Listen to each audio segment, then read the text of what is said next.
Hey there mga my loves, Libra! Thank you so much for always staying here with me in this channel. So mga babes, pagpasensyahan niyo na lang yung voice ko. Meron kasi akong common colds. May sipon kasi ako mga babes, no? Arte, common colds. Spell common colds. So yung mga babes, no, bago tayo magsimula, syempre, no, reminders na hindi ito for everybody. And of course, no, wala tayong gender dito. Bae, lalaki, LGBT cross-watchers, of course, you're welcome here. And syempre, no, timeless din ito. So pwedeng ito ay tapos na, nangyari na sa iba sa inyo. Pwedeng nangyayari ngayon sa kasalukuyan or present moment. Pwede rin naman na hindi pa at isang prediction sa inyong hinaharap. So yan, tinan na natin, Libra. No? Thank you so much for being here with us, Libra. New subscribers, hi and hello. Returning subscribers, Zap. Sa mga sanay na sa akin yan. Okay, thank you so much. Thank you so much, Person Angel Guides as well, Archangel Michael, for being here with us in this reading. Can we get messages for my Libra people, please? This is for Libra.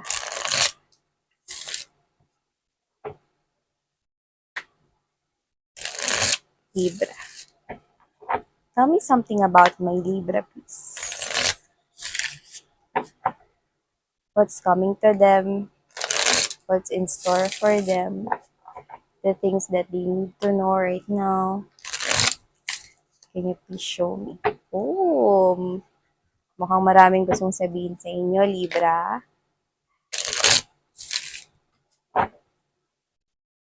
Libra.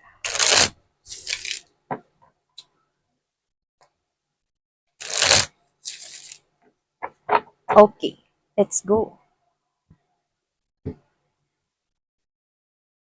Ilatag na natin lahat, mga babes. You've got right here the Verge. Oh. Also got here the Projected.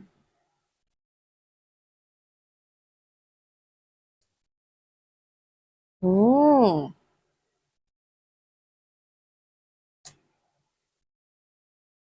Oh. Oh, okay.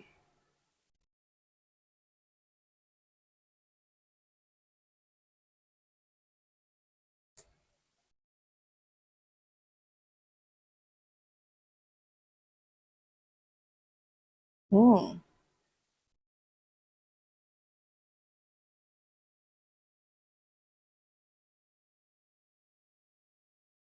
Yeah, definitely. You are meeting here someone new. Yan, no?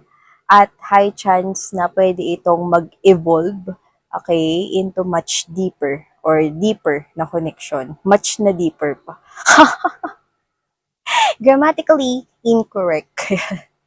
So, meron dito na darating sa life mo, okay, could be your DM or divine masculine. But doesn't have to be na lalaki lang yan because genderless tayo rito. Ibig sabihin nito, divine masculine, this is someone here who is strong. Okay? Someone here na kaya kang panindigan, ilaban, bumangon para sa iyo, no? At mukhang siya ay nag-aalaga rito sa kanyang sarili. Pwedeng nag-gym or not really into gym, pero maaring nag-eehersisyo. Pwede rin naman ako kumakain ng tama, kumakain ng vegetables and fruits, healthy, nutritious foods, yan, no? And also, yung kanyang lifestyle ay healthy lifestyle, yan, no? And itong person na to na is nakikita ko as someone here who is embodying that kind of light vibe, just like a child. Yan, no? Hindi siya childish, no? Pero this person, nakikita ko na yung aura niya is masayahin. This person could be somewhat here, no, na magiging palabiro. Pero hindi ko nakikitang nakakatawa. Yung joke niya, kung mag-joke man siya rito. Pero this person here, mga babes, no, you will eventually see some signs and clues with the synchronicities right here. Okay? Makikita mo yan, especially if you are spiritually inclined, yan, no, or tapping into your intuition, no. So, malalaman mo rito kapag ka, itong tao na to, no, is itong tao na to na makaka-involve mo in a deeper level. You will see signs and synchronicities yan. Could be this infinity sign right here. Okay, could be the 111 angel numbers, yan, no? A lot of numerology numbers could be 222, strongest, okay? Because that is a soulmate vibe, and 333, no? At iba pang mga signs dito. So, you could be meeting here someone new, Libra, that will add color. See? All white yan, pero tingnan mo nagsa-stand out dito yung color, no? Nagiging vivid yan, no? So, pwedeng may iba pa siyang kasabay dito ng mga people na makikilala mo, na pwedeng makakatrabaho. Ito, let's just see. Bagong mga karakter, like let's just say dalawa or higit sa dalawa, yung makikilala mo rito. Isa na siya ron. Yan, no? Especially if you are looking for love. Yan, no? At kung sino man itong makikilala ninyo, nakita ko na umiiwas siya rito sa mga may third party na issues, no? So, eto siya na hindi siya nakikipaglaro when it comes to romantic relationship. So, iniiwasan niya yung mga tao rito, no, na naaamoy niya na already committed na sa iba. Yan, no? This person right here, ayaw niyang ma-involve, in short, no? Sa mga tao rito na may ka-in relationship na. Yung mga tao rito na gusto lang maglaro at paglaruan ng feelings niya. Yan. Because this person, pwedeng meron na rin kasi siya rong experience when it comes to third-party situation. At ayaw niya na, no, makikonig rito sa tao na pwedeng may sabit o yung sabit na hindi yung may anak ha. Open siya for that. If you are a single mom or single dad, I'm seeing this person accepting that. Ang sabit na tinutukoy ko is ayaw niya nung may sabit na meron na palang boyfriend or girlfriend na iba or meron na palang asawa tapos nakikipag-flirt or nakikipag-fling pa sa kanya or sa iba. No? This person is saying no to that. So baka siya ay klase ng tao na very observant. Baka matanong ito, no? This person is kikilalanin niya mabuti yung isang person. Yan, no? And I'm seeing you being involved with that person in a deeper level. See?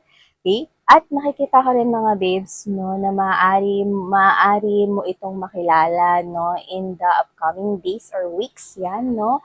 Bago mag 2023 actually nakukuha ko dito, no. Yung iba pwedeng sa sinihan mo siya makita or well, you are just enjoying here time for yourself.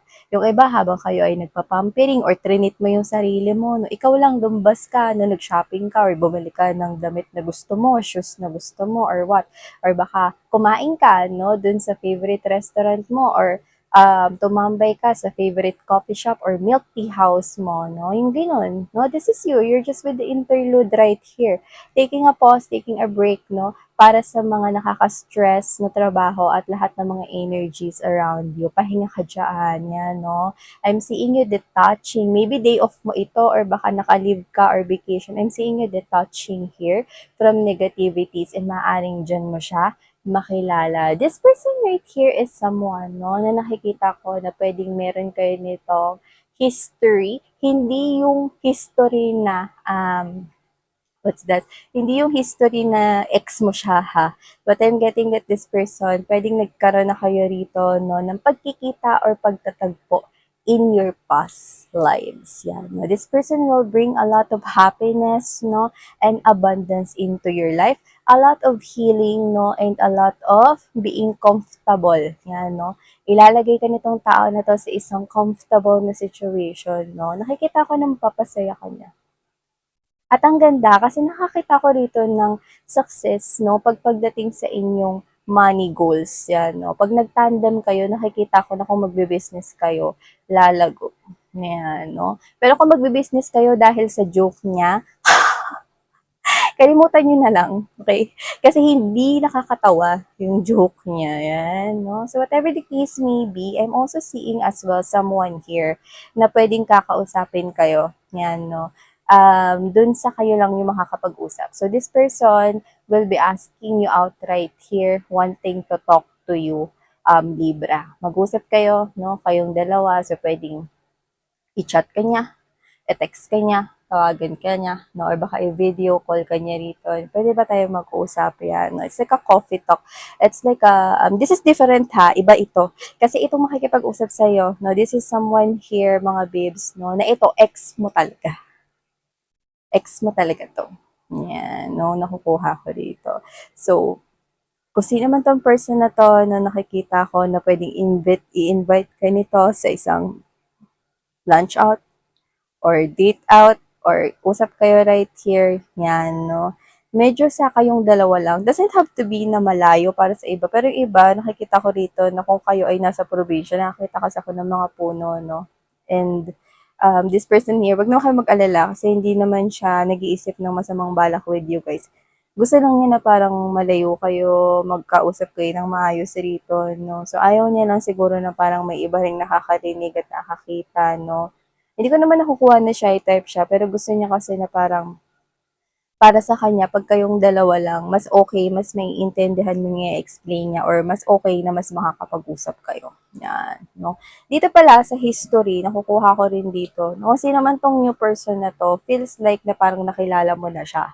Meron ako nakukuha dito very specifically, no? Another message here, okay, na pwedeng nakita mo na siya nung bata ka pa, childhood days. Parang ganito, example.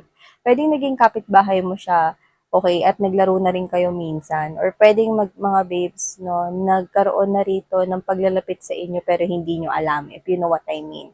Like, let's just say ganito. Yan, no. Pwedeng dun sa seminar kung saan ka umattend, no, sa work mo, isa rin siya sa mga participants. Yan, pwedeng ganun. Pero hindi mo alam kasi ang daming participants doon. Kung saan ka nagpunta, nandun na rin kayo sa parehong oras at panahon. Yan, no? See, ganun talaga destiny moves in mysterious ways. So, yeah, ito ang mga mensaheng nakuha ko for you, Libra. So, yan, no? Thank you so much, mga babes. And, sarang hail, love, and light.